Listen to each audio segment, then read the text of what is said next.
So we are so excited to start up a podcast. It's called Discovering Nutrition with Cronometer. I'm Eliisa, the community marketing manager here, and I am absolutely thrilled to have our first guest, Dr. Gabrielle Lyon, who is one of our partners at Cronometer. So very deserving of the first episode. First of all, how lucky am I to be number one? You are number one. Right. Yeah. Like if you're not first, you're last. But to be the 100%. first guest. Yeah, I'm so excited. When we were thinking about like lining up guests, you were definitely, everyone's like, well, Dr. G. We call her Dr. G because we have that kind of relationship. They call me swear words Monday, Wednesdays, and Fridays. Dr. G today. So this month, we're focusing on women's health, which is awesome. Before we jumped on this call, I was just discussing that I've recently kind of fallen off the wagon a little bit, which is something that I can imagine most women can empathize with, like no one ever falls off the wagon. Everyone stays the course all the time. Like, yes. Yeah. Everybody falls off the wagon. And what's so incredible about it is it's really predictable. Mm-hmm. Can you tell me why you think it would be? It's really interesting. And we were just talking before in terms of, I see patients in a clinical setting and in clinical practice.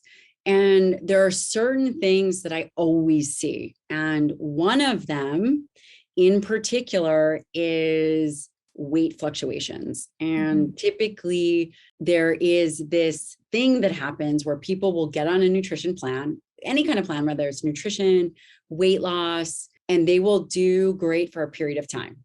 Then, and maybe it's 3 months, sometimes it's 6 months, sometimes it's a year, but inevitably something happens. And sometimes it's a life stressor, which that is totally predictable. Sometimes it's a vacation. Sometimes it's a kid thing or a family thing, or sometimes they get sick and they take off from the gym. Is that what happened? They get sick. That's exactly what happened. Okay. Yeah. It's so fascinating that I don't actually see you as a patient, but I knew that there are about a handful of things that will take people off track. What's incredible about this is that human nature is predictable. I'm lucky now because since I started working at Cronometer, because I have a history in my 20s of yo-yo dieting. So I would be gaining and losing the same 10 pounds. That doesn't happen anymore. When I say I've fallen off the wagon, I think I gained like a pound. My weight's been pretty stable. So I definitely am more aware of it, but you nailed it. I got sick about a month ago and I'm a runner. I love running. I run, around 10K almost every day. I do take some rest days. Yeah, I just wasn't moving my body as much. And then naturally I'm used to eating a certain amount of calories because I'm burning a certain amount of calories. And when I didn't have that physical activity in there, which is like 500-600 calories I'm burning, that's a big difference. So, and then I find it's like a mental health thing for me as well, but just, I was eating way more sugar. And I'm tracking it all in Cronometer. So I'm like, oh, my sugar intake's through the roof. So I'm back on now, getting adequate protein, which a lot of women struggle with, getting adequate protein, or have misconceptions about how much they actually need or what it will do. There's fear of bulking, which I think is getting better, but definitely getting more protein. I'm listening to everything you've been saying. I love it. We're also friends. So there you go. What you're saying is true. What's interesting is you've been focusing on women's health. And number one, there is this way where it is predictable and they fall off the path. Very easy to get back on. You cannot cognitively be ready nor think yourself back on track. Ultimately, what is incredibly helpful is execution. So is just getting back on, noticing, not beating yourself up. Guys don't do that actually. No, they don't. But women, especially the women in my practice, have a narrative about, I can't believe I did that. I'm so fat. I can't believe we do shame so much better. Right? That's not something we want to do. We want to be good at, but we definitely have more shame typically than men do about food and diet and exercise and our bodies. Yes. So, and women tend to do that. And I would say the first most important step a person can make is number one, plan for the predictable weakness. Okay. Now, after that's done, is you mentioned something really important, is you mentioned that getting in adequate protein. And I know that I talk about protein a lot. And there's a lot of confusion in the space about protein, and rightfully so. Protein in and of itself, we think of it as a macronutrient. It's simple to say protein, but what protein actually is 20 amino acids in different numbers, all put together, that make up something. It is really complex versus, say, a carbohydrate or a fat. And yes, there's different fatty acids. And yes, there's different kinds of carbohydrates and starch and fiber. But protein, a dietary protein, and anywhere in nature, is really made up of 20 amino acids. Those 20 amino acids exists in varying amounts, essentially different kinds of ingredients for different foods. So the amino acid content in a leaf is going to be different than an amino acid content in an egg, right? Absolutely. And this creates a lot of confusion. And what we must understand is that protein and each one of those amino acids does something different in the body. And especially if one is trying to manage weight, it actually helps with neurotransmitters, which is amazing that a food source, for example, tryptophan, which is one of the amino acids, is a precursor for serotonin. Right. And if you're I not actually knew this was turkey. Exactly. And if you're not going to get your serotonin from protein, you're probably going to try to eat it from carbohydrates. Right. You're going to probably try to increase serotonin levels by eating, right? Not that you're going to increase them because they do, obviously the precursor is tryptophan, but there are going to be ways that you're going to compensate for lower protein. Absolutely. Intake. Yeah. And your body will just do that, which is. Yeah. It's called the protein leverage hypothesis, actually. There is a hypothesis for this. This is by a guy named Simpson, and he said that a person will feed to get the amino acid amount needed, and oftentimes we don't realize it's a protein, and we'll feed on carbohydrates till we meet that threshold. That's incredible. Is that the same for women as it would be for men? Because let's just talk about this for a second. Yeah. I think that protein has not typically been a macronutrient that women have been told to focus on until lately. It's changing for sure. One of our premises for this month is that women are not small men. Most nutrition guidelines have been built for men. And I think a lot of focus has been on protein consumption for men. What do you think? Should it be the same for women? Is it different because we have different bodily processes going on, like obviously hormone levels? These are phenomenal questions. And we should credit Stacy, I think her name is Dr. Stacy Sims, who has absolutely coined the term, women are not small men. And I think that she's onto something amazing. And when we think about protein needs, we think about where they came from, and they really originated from nitrogen balance studies. So a component of protein is nitrogen. Nitrogen is essential, and we actually have to get it from the diet, which is very interesting. I mean, obviously there is non-essential proteins, but nitrogen, arguably we need it for life, and we do get it from nutrition. So based on that, they determined a minimum protein amount. And right now the data suggests, or has been suggested, that it's 0.8 grams per kilogram. That is for men and women. Now, that's the bare minimum. That is not the maximum.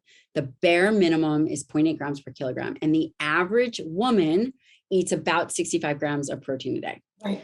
Those numbers are too low. They may be sufficient to prevent disease and deficiency, but it's really not optimal. And I think ultimately we're in a place in society that it really does become about optimal intake.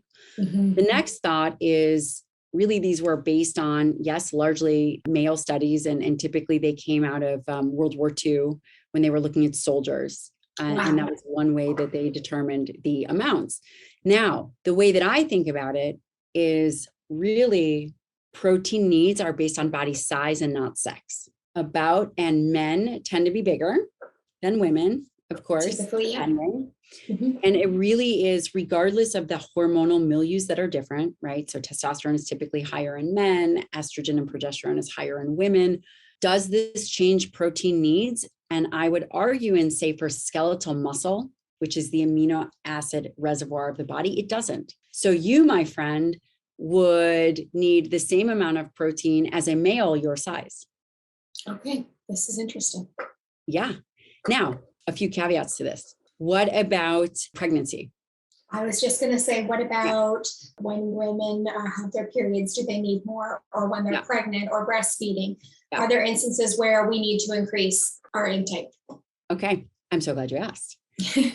The data is, I don't want to say inconclusive, but it is not studied. So women that are pregnant and children have not really been studied. So the best data that we have is, and for good reasons, right? It would be really hard to get the okay to do research on a pregnant woman or a child for that matter. So a lot of that data is based on extrapolation, which means it's our best guess estimate. And the most recent information that I've seen has been sadly low for protein intakes in women. And it was one of the organizations, but they recommend, it didn't matter the size, 100 grams of protein a day.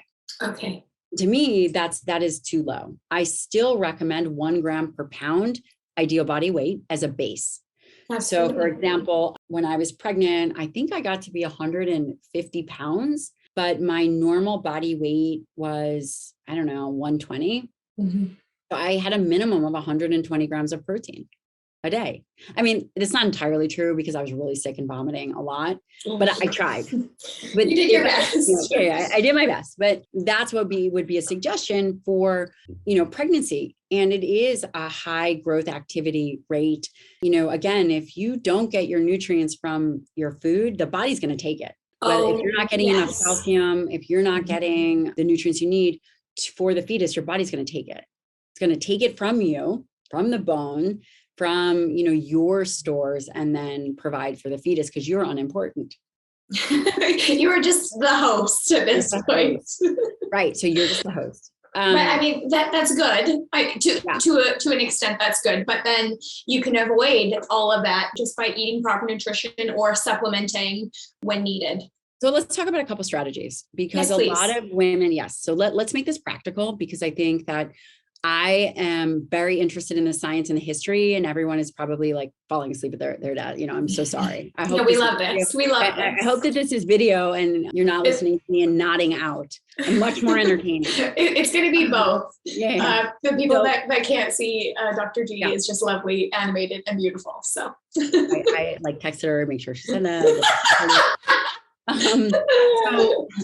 It's really interesting because there's the science, which I find really fascinating. And yes, I have books on amino acids. And yes, I read them in my spare time. Most people don't do that. We wish everybody would. My friend Emily always makes fun of me about this.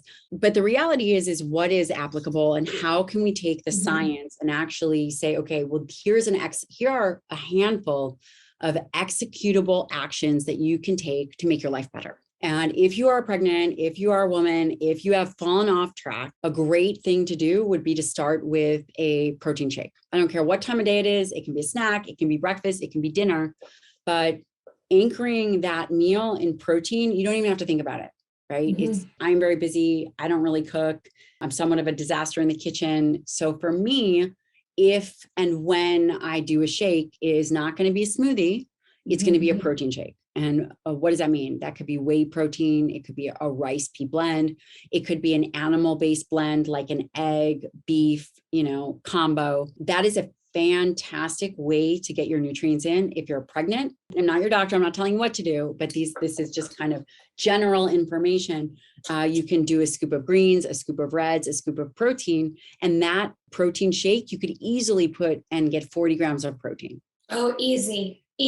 And you know what? There's something for everyone now. This is so readily available for us. Right. Like there's vegan options for people who have sensitivities with their stomach to things like whey so really just getting out there and finding one that works for you though. I think like some people, there's a misconception that it's like chalky or doesn't taste good. I mean, it might be, but seriously, toughen up. I think even mine really tastes good. So what? Life's not perfect. Hey, but okay. So then the next thing is, do you know actually what I'm going to say next on what you need to do with your protein shake? I'm just curious. I'm quizzing you. Okay. Maybe you'll say that you should mix it with another macronutrient. No, close. But here's another very practical tip. Are you ready? Ready. I don't want to get too close because I like, my God, I look really tired, but no, you look great. drinking it if you can drink it within 20 minutes, all at once is better. Interesting. Could it be 30 why minutes? Is, yes. Why is that? Could it be 30 minutes? Yes. Should you drink it over an hour? No, you shouldn't. And I'm going to tell you why. One of the amino acids that is essential is leucine. And that means we have to get it from the diet. It's that special amino acid. You need to actually get it into the bloodstream at a certain amount. And once you get it into the bloodstream at a certain amount, it triggers a cascade of events. And that cascade of events really, from my perspective, one of them that is so important is muscle protein synthesis, actually turning on the mechanisms of the muscle to help over time with the building of muscle. It doesn't do it by itself. I realize I am simplifying this, but it is very important to raise the amino acids in the bloodstream, specifically that amino acid at one time to trigger a response. So interesting. If you are to sip, you sip, you go do your work. Like, I'm taking notes. I'm very inspired by some of the things that our beautiful host is saying. You're not actually going to ever reach that threshold. Interesting. I didn't know this. Well, here you go. This is so, I dummy my protein bowl in less than 20 minutes. I scarf my protein down, but that's interesting. It's interesting to know that you're not just reaping the full benefits if you're not having it in a certain window. You're actually, in my humble opinion, you're actually doing yourself a massive disservice. You would be. Because what happens is then you actually just kind of like tease it. So you get a little bit of amino acids and it go back down and then a little, and you never actually begin to turn on that muscle tissue. So if you use that strategy over time where you are continuously sipping or eating a meal over a day or over a couple hours, then you don't push the pathway of actually triggering the muscle in the way that would benefit you exponentially with nutritional processes. We have some action items, ladies, gentlemen that are listening. Yeah. Number one, eat protein. Number one, make a shake. If you've fallen off the wagon, which is inevitable, everyone is going to do it, have your protein shake ready, right? The idea that you are never going to fall off the wagon, the idea that you are never going to do those things is silly. What you are going to do is you're going to plan for it. I'll give you an example. I don't really have a sweet tooth, but you better believe that I've planned for when I do. I definitely have when I do. Teeth. Every single one of these teeth. So I have like these little chocolates, I typically use like Quest little peanut butter, whatever they are. Yeah. I'm ready. You better believe you are not going to get to me, right? I'm ready. I have a pretend fake donut. I order these Trident donuts. They're amazing. They're like churros, they're collagen, keto, whatever donuts. You better believe it. And half the time it goes to waste, right? If it's perishable, but you ain't going to get me. Yeah. I got it. I got a plan for when I may have a moment of weakness. I'm not surprised by my own humanity. So that is really important. And then, I don't know how I got on that topic, but anyway, planning for that. We were just talking about falling off the wagon. I think like it's getting better, but I do believe that there's just been so much shame with women and like diet culture, exercise culture. I think that there's been a lot of pressure. Now we're entering this body positivity movement, which I love, but I remember like models being stick thin, were being told to be stick thin. And I think that's changing now. Strong is the new skinny. And I love that. The new sexy. Yeah. Yeah, it is. But I think like it's okay. In the past, I would have beat myself up tremendously for, being lax for 2 weeks. And now I'm just like, I'm going to move on. And that's just so much easier. And I hope that other women can do that easily too, and kind of like break that yo-yo dieting cycle. The other thing I would have done normally, which I'm not doing right now, and Cronometer really helps me with this, is before I would have been like, a pound, let me like work this off as quickly as I can. And I would have went in the past into a huge caloric deficit.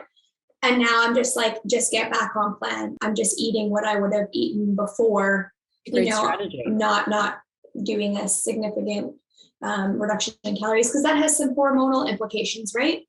It does. So when you crash diet, depending on the length of the calorie restriction, number one, whenever we lose weight, it's typically not one or the other, right? It's so interesting. As I was saying that, sorry.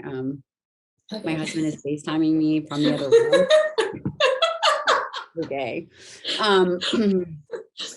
You're off emergency bypass. Anyway. Your rights have been cut. Anyway. Real here. I'm sure the next step is he's going to come barreling in here. So just be prepared. Yep. You can edit that out if you want. It's funny. We're keeping it. So the next thing is, so we were talking about rapid weight loss. Mm-hmm. Now, you nailed that. I know.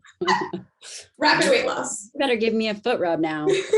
I'm going to be really dramatic. I'm going to tell him this was a massive podcast and that he totally came in. Yeah. And now he screwed it all up and now he's rubbed my feet.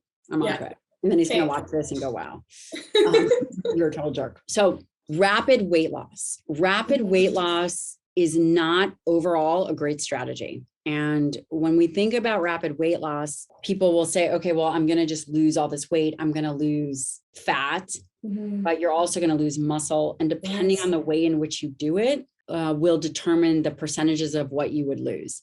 And it's really interesting because then on the flip side, as I'm thinking about this, when you gain weight, it's largely fat. Right. Right. I mean, that's totally screwed up. Gaining muscle is a lot more work for sure. Right. Yeah. So, that should definitely be a topic for, when we talk next or next month. But when we gain weight, it's largely fat. When we lose weight rapidly, it's not just fat you lose, it's muscle, it's water, it's collagen, it's tissue, it's liver, because the body is constantly in a process of turnover, of protein turnover, which is one of the things that determine protein needs. And rapid weight loss does a couple things. Number one, the quality of the weight loss is typically not great. And it can be muscle, right? So it can be muscle and it can be fat, but it's typically not great quality of weight loss. The other thing is it really does create, depending on how you're doing it, it can increase cortisol, right? Your body stress hormone. It is a stress hormone. It can increase cortisol. Your body can also adapt to the rapid weight loss. And it's an adaptation where your metabolism can slow down over a period of time because it wants to compensate. Absolutely. Our bodies want to stay where they're at. Yes. And then ultimately, one of the other things that happens is if you are doing severe dieting over a period of time, the body becomes very smart. For example, if you are doing 800 calories a day over a period of time, the body will regulate itself to expect 800 calories a day, slow your metabolism down enough where that is an appropriate amount of calories. Which is tragic. Yeah, I reverse dieted my way to like 2,200 calories a day. I tell you, coming off like 1,200, I get to eat a lot. I love it. Very impressive. But I love food. But it's been a process. It's taken a long time. Yes. And you're also very fit and active and you do all those things. Moving a lot for sure. And then the other thing that is also really interesting, and I'm kind of switching topics here, but I'm going to stay in the vein of very rapid weight loss. One of the things that you want to do if an individual were to lose weight rapidly is actually really increasing protein, because protein has a muscle sparing effect, and that can be very valuable, right? You want to maintain as much lean tissue as you can. And I really talk a lot about muscle, but lean tissue is everything. It's liver, it's intestine, it's kidney. And our day-to-day fluctuations of protein have a much bigger impact on those organs than it does muscle. Muscle turnover is slower, collagen turnover is even slower than that. Those are nuances that are, from a practical standpoint, incredibly interesting, but maybe not from anyone listening. They're going to be like, wow, this is so boring, but maybe you're not thinking that, and maybe you're very interested in this. So when you are doing a crash diet, it's really important to reconsider that. Number one, reconsider that perspective and thinking that the slower you do it, it allows your metabolism to not feel as if it's in a fight or flight mode. I'm using terms and kind of marrying. You're making it applicable to everybody. I'm making it applicable. Yeah. So I'm making it applicable. Your body's not thinking that, right? Like that's not exactly how it's happening. But from a physiological perspective, your metabolism will slow down. When you crash diet, you get increase in stress hormones. Often you will get a change in thyroid hormone. And depending on how you do it, your sleep can decrease and your period may stop. There are all kinds of subsequent things that can happen. So that's really important.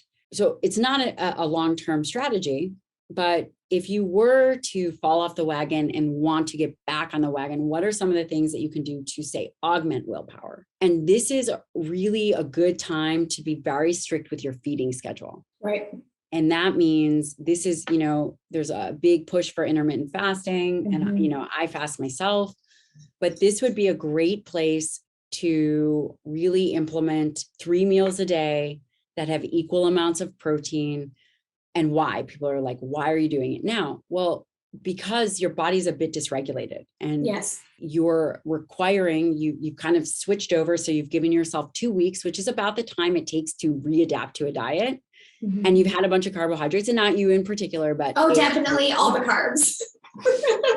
Mini eggs are my weakness. I don't know what to say. So if this has been you, then a great strategy is to implement 3 meals a day. You could even do a 1-to-1 ratio of protein to carbohydrates. So it could be 30 grams of protein, 30 grams of carbs, or 40 grams of protein, 40 grams of carbs. Because number one, you want to retrain the body to begin to use its own resources, protein, to balance blood sugar. And when blood sugar is balanced, you're much less likely to have these ebbs and flows of blood sugar, hence balanced blood sugar, and then the subsequent drive to eat. Typically, when blood sugar drops and you get an increase in these stress hormones, you're going to drive to feed. Right. But if you can take that off the plate, and no pun intended, if you right, if you can then regulate your willpower by using macronutrients in a way that is a bit more balanced, then you will find that you are struggling less. And I think that, like, when you talk about cravings and stuff, your body, in my body, can't comment on everyone's bodies, but when I get in that sugar fix, it's so much harder to get out of it. And I started working with a trainer a while ago, and she was like, oh man, you're having way too much sugar. It wasn't something I was paying attention to at all. And then I really eliminated, not entirely, but eliminated like added sugar. I do have a sweet tooth. I was having candy and stuff. Like, I really wasn't having candy at all anymore. And then April rolls around and mini eggs come out, and just like one day, just having them one day just like set me off wanting more. And I'm aware of that. I'm aware that it's a weakness. I usually try not to give into it, because at the end of the day, like, it's affecting my blood sugar levels. Like, I've leveled up. So instead of like, because I go snowmobiling, instead of taking very active, you do all kinds of stuff. Instead of taking mini eggs for a snack or something on the mountain, I was having like a Cliff protein bar, and just like little swaps like that made a really big difference. We are going to be pressed for time here soon, but I did have one question for you, just wrapping up all women's health. Is there any emerging research about anything in women's health that you think is pertinent to people who are tracking their nutrition? That's a really good question. Okay, I'm going to say something that I think it may be a bit controversial, but I have a podcast, which I'm actually just launching, and I'm having a world-leading expert on methionine restriction. Her name is Tracy Anthony. She's actually coming on my podcast. So this is something that I've been thinking about. It's not particularly geared at women, but there's this idea that autophagy is kind of the hot topic. And I really feel, right? And I really feel the concept of autophagy is essentially a way in which the body can clean out old cells. So this typically happens for people who aren't aware, when you fast for a certain amount or you can of time. Exercise, or you can calorie restrict. There's kind of like all different ways. One of the things that's really interesting is that, there's a lot of fasting data and mechanisms that are in rodents. Right? So just go with me here for a second, and including this, what I'm about to tell you. So there's some evidence in rodents that by restricting methionine, which is one of the amino acids, that there's this increase in self-cleaning mechanisms. But again, it's only in rodents, and it's a highly unbalanced diet. And the way in which you would do kind of a methionine restriction would be, say, for example, 100% plant-based. So like fruits and vegetables, plants for 4 or 5 days. This is, in my mind, how this translates. And it's a way in which perhaps, like a vegan diet is extreme, but it's creating a lot of methionine restriction, which is this amino acid. So what I think is emerging and where I think that this can be beneficial is taking that from bench work, which it means that it's still kind of basic science and really into rodent models, and applying that to humans, not for a lifestyle, but for very short, discrete periods of time, may be interesting. And that is different than a high protein diet. That's different than protein optimization, but it's a way in which you are adjusting the amino acid ratios simply by doing a plant-based vegan diet for a very short period of time. And again, this is just emerging. I haven't seen this in humans, but mechanistically, I think that there could be something very interesting there for a very short period of time. So it kind of like a cleanse without being like a detox or that word, I feel like that word has gotten a bad reputation like now, reset. But yes, I like that better. I like that. And it's a very targeted, and it doesn't mean that it's right for everyone. And it doesn't mean that it's even going to translate.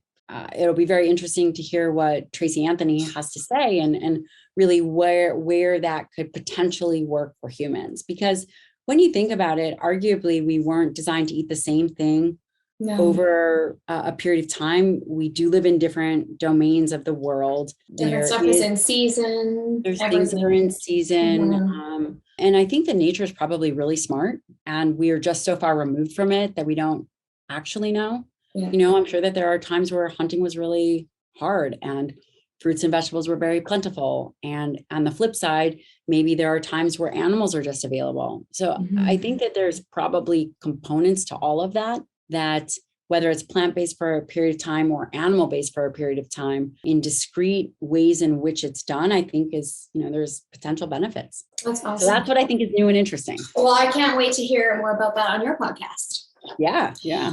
Thank you so much for being our first guest. I can't wait for this to get out. And obviously the video will be shared, but we're going to be on Google and Apple and Spotify probably, and YouTube. What about YouTube? Oh yeah, we'll be everywhere.